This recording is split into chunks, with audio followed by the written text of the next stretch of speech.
Okay, I'm working on the Honda Ridgeline. We have a 2010 Ridgeline, and a couple of weeks ago we had a problem with the parking brake. The pedal got jammed in the up position, doesn't go down, can't apply the brake, and we checked with the Honda dealership to order a new assembly up here. I kind of figured out what's going on with it, how it's jammed, but we found out they're back ordered from Japan for several months. They're waiting for Honda to manufacture a new lot of these assemblies. So I'm going to take it out and try to machine a new part to put in it to fix what I think went wrong with it. I'm not going to do a video on the removal because that's in the manuals and I've got kind of a time crunch going on. So here we go.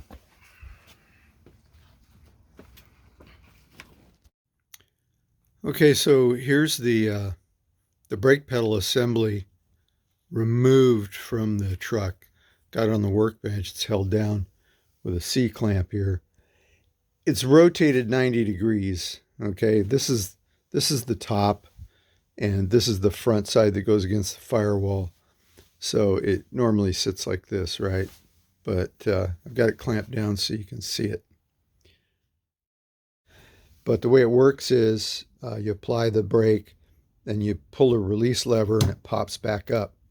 And right now it's hitting this piece of metal up here, but there's a switch that mounts here and you don't want it smashing into that switch. It had bent this from slamming into it.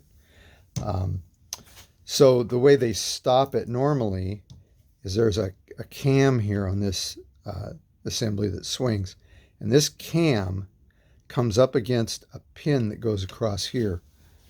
And that pin is right here, steel pin. And it inserts into the frame right here. It mounts in the frame right there. And it goes in between these two holes, this hole here on the far side and this hole here. And the ends are fitted in there. It's swaged into place like rivets on each end. So I had to drill out each end of the pin to get it out like you drill out a rivet. And that pin is equipped with a rubber bushing that goes around it. Okay, so when the cam comes up against it, it's kind of a soft landing against this rubber bushing. But over time, this rubber got chewed up by the lever, and so the cam was overrunning. It was going too far, and instead of stopping against the rubber bushing, it was jamming against the pin, which is a smaller diameter. So that's what was locking this this whole armature in place, and we couldn't move it.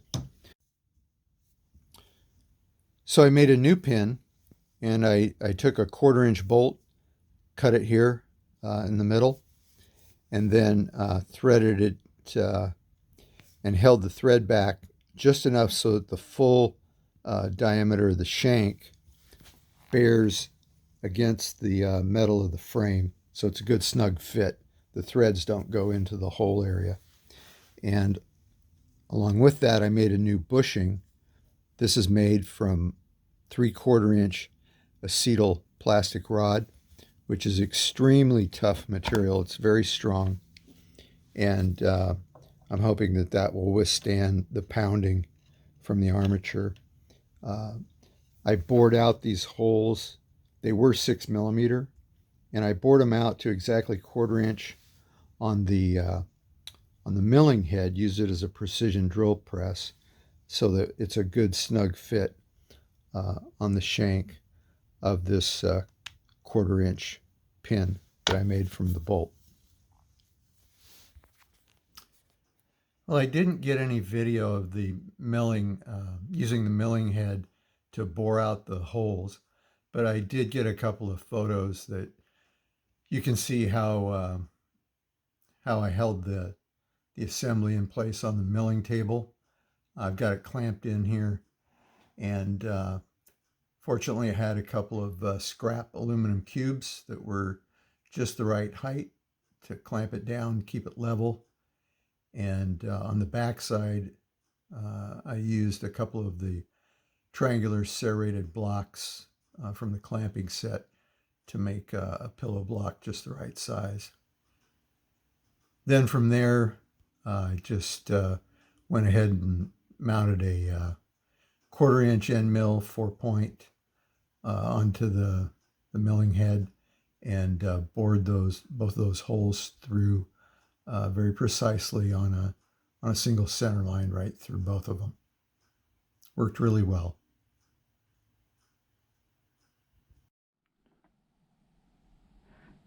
Okay, so I'm going to zero out the wheel again.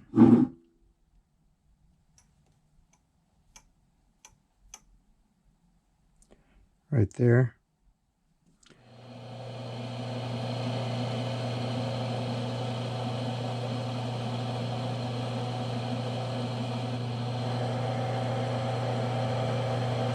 We're turning at high speed, which means 6/1000ths per revolution on the tool. The tool moves up 6/1000ths of an inch for every revolution of the piece.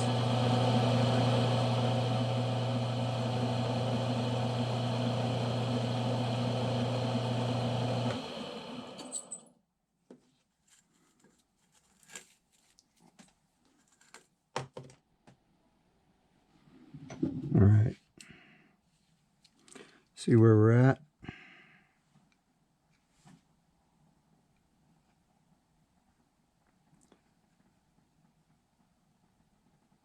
Down to 0.6.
That on the tool.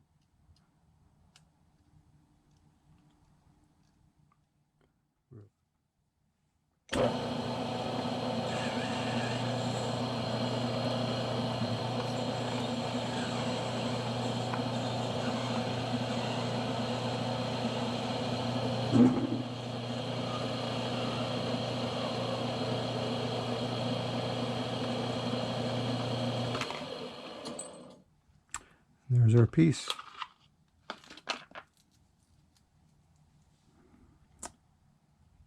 Don't hit the end of the drill. Safety moment.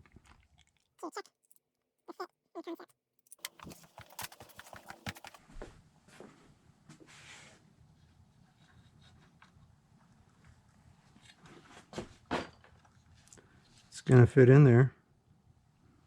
I don't know if you can see well. That's where the piece goes, right in there.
get this thing started on a flex drive up where I can't even reach.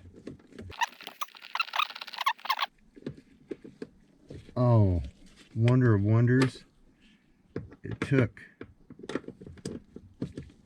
Incredible. All right. Two worst things in the whole operation are next.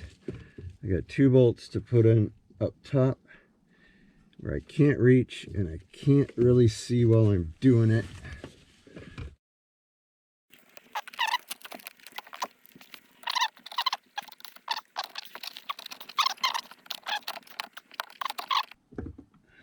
Hold on. Maybe we're gonna do it.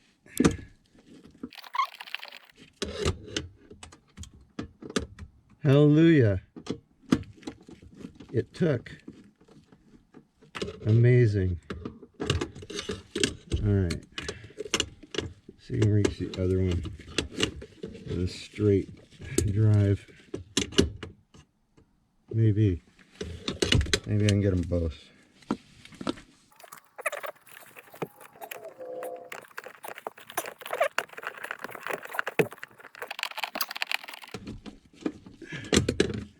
And there's 2. All right. Awesome. The worst is over.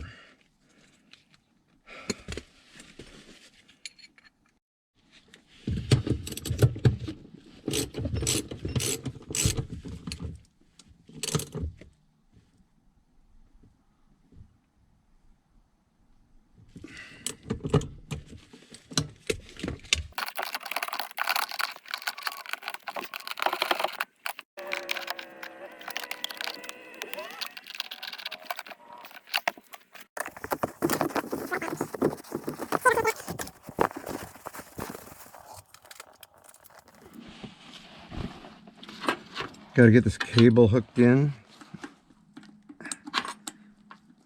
It's a little tricky. There we go. I learned a lot taking it out. Cable's having a hard time reaching. Right there. Got 1 bolt in.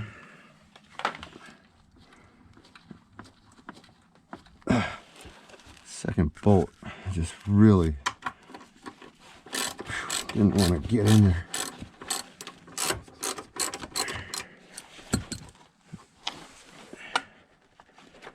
This cable holder goes up here, like that right there.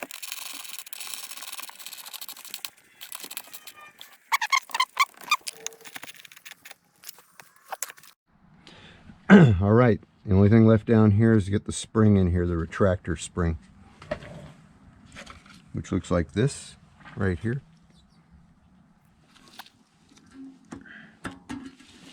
Well, that wasn't too bad. So we're ready to put the cover plate back on.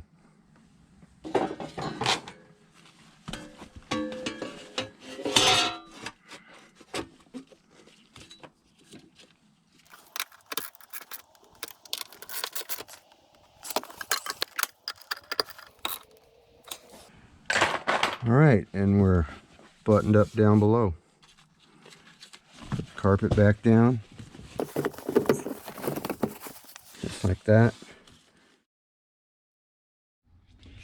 All right, so the only thing left to do before the trim goes back in is to reinstall the release handle, and it's going to be a lot of fun, I can tell.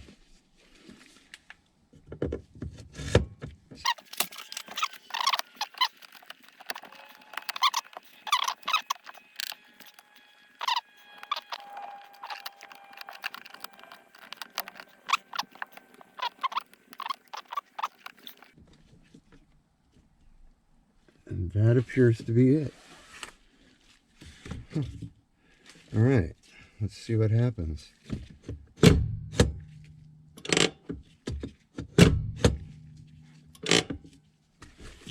Okay, appears to be working. This goes up here. A little rubber cover.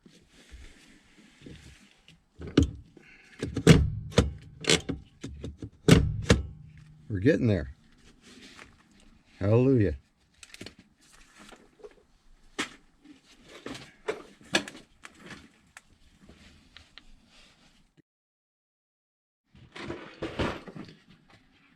All right, the kick panel is next.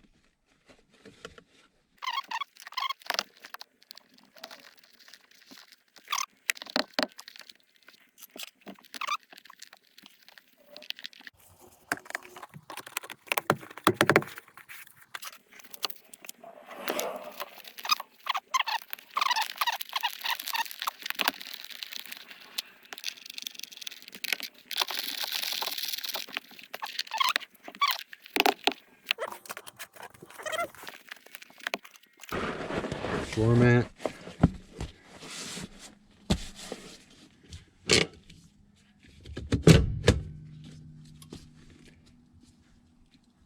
And there we go.